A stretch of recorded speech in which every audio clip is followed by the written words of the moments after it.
नमस्कार मित्रों, cellular jail की ये दीवारें बहुत कुछ गवाह हैं।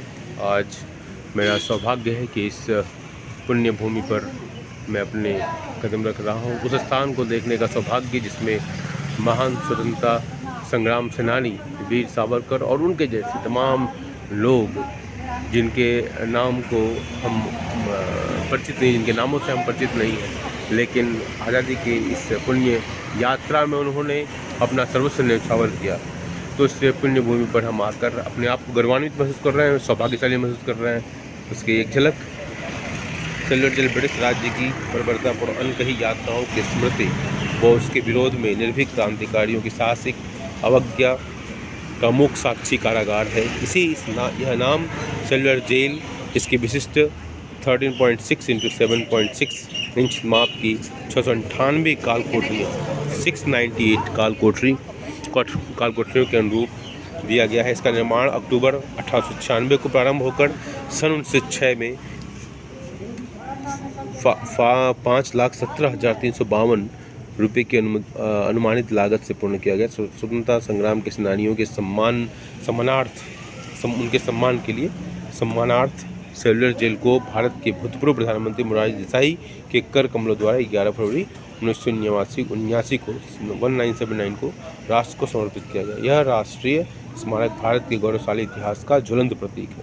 1896 जहाँ पहली बार वंदे मातरम को गाया गया था और 1906 जब हमारा बंगाल डिवीज़न 1905 में हुआ था और 1906 में मुस्लिम लीग की स्थापना हुई थी। ये दोनों डेट्स आप याद रखें। चलिए, थैंक यू। चलो हम अंदर चलते हैं।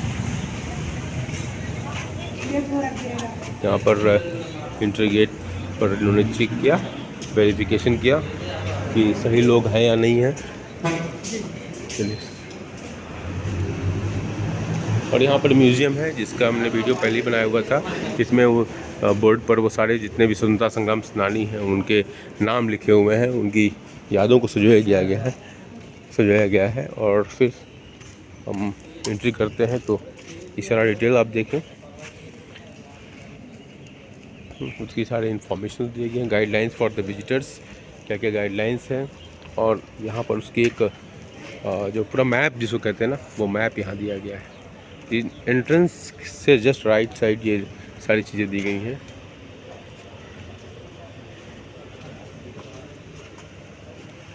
जिसके अंदर भी राष्ट्रीयता की भावना है, राष्ट्र के प्रति जज्बा है, वो निश्चित रूप से इस स्थान को विजिट करना चाहेगा और उसके लिए बहुत बड़ी विरासत है।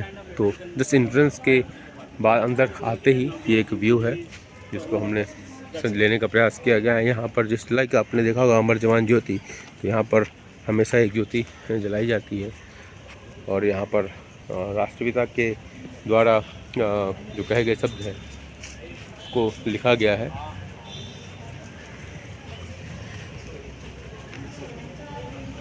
इसको स्वतंत्रता ज्योति कहा गया है, इसका नाम Swatantrata Jyoti. Heritage building and sites of national memorial cellular jail, इसका ओवरव्यू आपने हमने देने का प्रयास किया। मैं अपने आप को गौरवान्वित महसूस कर रहा हूँ इस स्थान पर आके और बहुत अच्छा लग रहा है। वैसे लोगों को क्रूज़ में चढ़ना, ये सब सारी बातें सबको पसंद आई होंगी, लेकिन मेरे इस अंडमान विजिट का एकमात्र पर्पस यही था कि इस पुण्य भूमि का मैं दर्शन करूं। और आज मैं इस पुण्य भूमि के दर्शन से मतलब मुझे जो प्रसन्नता मिल रही है, सुख मिल रहा है, जो शांति मिल रही है, सुकून मिल रहा है, जो अंदर जो मन का कि मैं जो उफान थे इतने 30-25 सालों का, वो मेरा लगता है कि आज जीवन में कुछ लक्ष्य मैंने प्राप्त किया है। इस तरह की भावनाएं थी। अभी मैं जाऊंगा, वो सारी कोठरियां हैं जेल की, उसको आप देखेंगे और मैं उन तमाम लोगों से प्रश्न करना चाहता हूं कि जो लोग ऐसे सैनिकों के प्रति, सेनानियों के प्रति, स्वतंत्रता संग्राम सेनानियों के प्रति कुछ भी मन में कुछ भी बोल जाते हैं, मतलब उसके बारे में आपको खुद डिसीजन लेना है।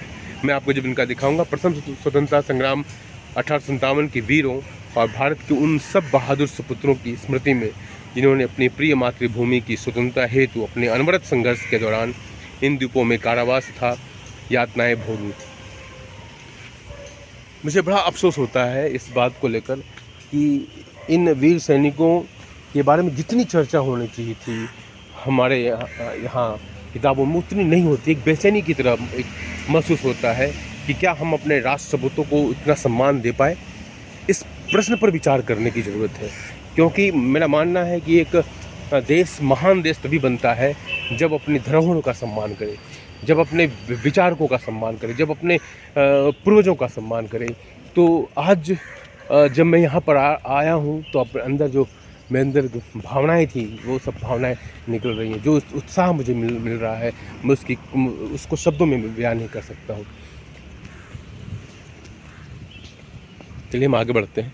लोग अलग अलग तरीके से एक्सप्लोर कर रहे हैं, तो हमारे बच्चे वहाँ पर हैं, लेकिन ये बहुत तेज बच्चे चले गए, ठंडक में चले गए। लेकिन मुझे इस गर्मी मुझे महसूस नहीं हो रही है। मेरे अंदर की थकान, लगता है अचानक क्या हो गया। ये शहीद स्मारक, अभी हम लोग गए, पूरा आपको ये दिखा रहा हूँ। ये शहीद स्मारक है, यहाँ पर लिखा है हेरिटेज शहीद स्मारक है। मार्टर्स कॉलम बनाया गया था जहाँ मैं आपको लेकर गया।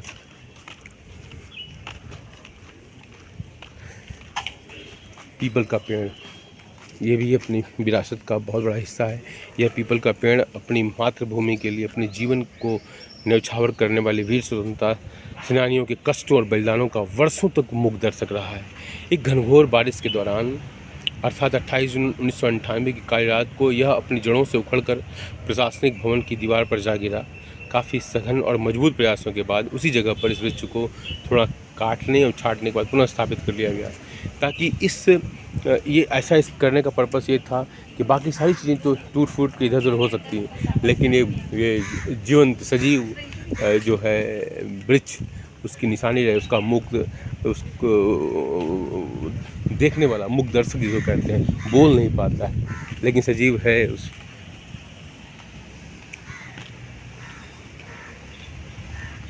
इसकी संरचना इस प्रकार से की गई थी, इसकी संरचना इस प्रकार से की गई थी कि जेलर जो है वो वहाँ से कहीं से बैठकर वो पूरे जेल को अपने नियंत्रण में रख सकता है। अगर आप दूर से अगर आप देख पा रहे हैं वहाँ उस पॉइंट पर, अगर आप देखें तो वहाँ पर बैठा हुआ अगर जेलर है या कोई सिपाही है जो जिसके ऊपर ये दारोमदार हो कि तो वो सारी चीज़ों को व्यू कर सकता है, कहाँ पर क्या घटना घट रही है, नहीं घट रही है।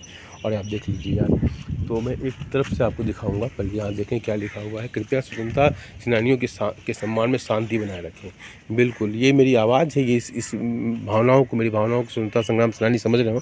मैं आवाज़ नहीं कर रहा हूँ, नॉइज़ नहीं कर रहा हूँ। तो ये देख लीजिए। और मैं यहाँ आता हूँ, ये वो जगह है जहाँ पर उनको पनिशमेंट दिया जाता था, वो पनिशमेंट। और ये सार्वजनिक जगहों पर आप देखोगे, आज के समय में हम पनिशमेंट बंद कमरे में देते हैं, लेकिन यहाँ पर देने का पर्पस ये था कि मतलब उसको दिखाया जा सके जितने जेल में लोग हैं, इन जेलों में जितने भी कैदी हमारे थे स्वतंत्रता संग्राम सेनानी, यहाँ पर जब उनको पनिशमेंट दिया जाए तो ये आवाज़ उनके कानों में जाए, उस वेदना को वो सुने और फिर उस दर्द से जो पेन दर्द हो रहा है उसको महसूस करें, और फिर स्वतंत्रता संग्राम का जो जुनून है उनका, वो मर जाए। लेकिन ये जुनून ऐसा था कि वो मरने का नाम ही नहीं लेता था। और इस तरह के कुछ अब वो यहाँ पर नाइट शो भी वगैरह भी होता है, जिसकी कुर्सियाँ यहाँ पर आप देखिए लगी हुई हैं। नाइट शो होता है जिसमें, वही शो मैंने देखा, बहुत बढ़िया शो था वो। तो ये देखिए उसका एक रिफ्लेक्शन यहाँ दिखाया गया है कि किस तरीके से उनको पनिशमेंट दिया जाता था। ये सारे पैरों में ये बेड़ियाँ लगी होती थी, इस पैरों में जो है बेड़ियाँ लगी होती थी, और उनके माध्यम से मतलब उनको बैठना, कई दिन उनको बैठना ना बैठ पाए, इस तरह की बातें हुई थी। मतलब कष्ट देने की इंतहा हो गई थी, और कष्ट देने का कोई सीमा नहीं थी।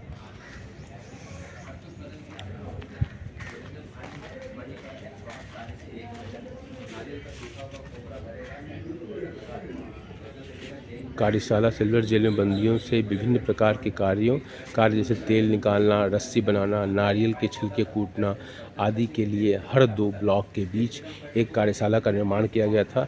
इन कार्यशालाओं में ये सभी काम निर्दयी, अत्याचारी और जेल के छोटे कर्मचारियों के देखरेख में करवाए जाते थे। राजनैतिक बंदियों को उनकी शारीरिक क्षमता से अधिक, जैसे प्रतिदिन 30 पाउंड नारियल का तेल और 10 पाउंड सरसों का तेल निकालने का काम दिया जाता था। यदि समय पर दिया गया काम पूरा नहीं होता था तो उन्हें कठोर और भयानक दंड का सामना करना पड़ता। Such work shed constructed between every two radiating wings of the cellular jail were meant for engaging the prisoners in different types of tasks such as oil extraction, square pounding, and rope making under the watchful eyes of the cruel warders and petty officers. Political prisoners were required to produce a daily quota of 30 pounds of coconut oil, 10 pounds of mustard oil targets that were beyond their physical capacity. Dire punishments followed for those who failed to meet the quotas. सो ये एक glimpse है जिसको शब्दों में हम बयान नहीं कर सकते, एक्सप्रेस नहीं कर सकते हैं कि उनके कष्ट का लेवल क्या था। और ये सारी देखिए कोलू लोगों ने देखा होगा किस तरीके से ये निकालने के लिए मजबूर किया जाता था।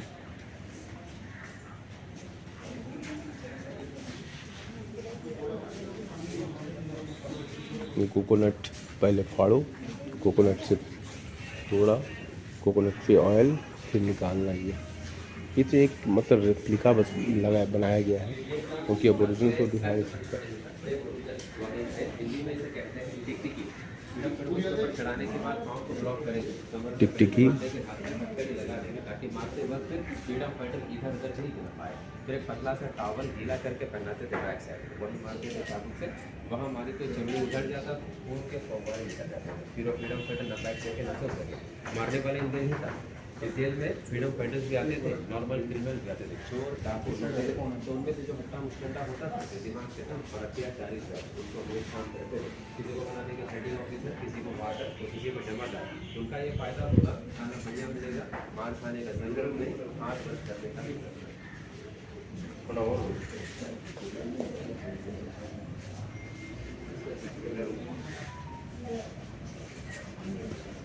ये उनको पहनाया जाता था, कि उनका क्लोथ हुआ था, बोड़ा जिसको कहते हैं।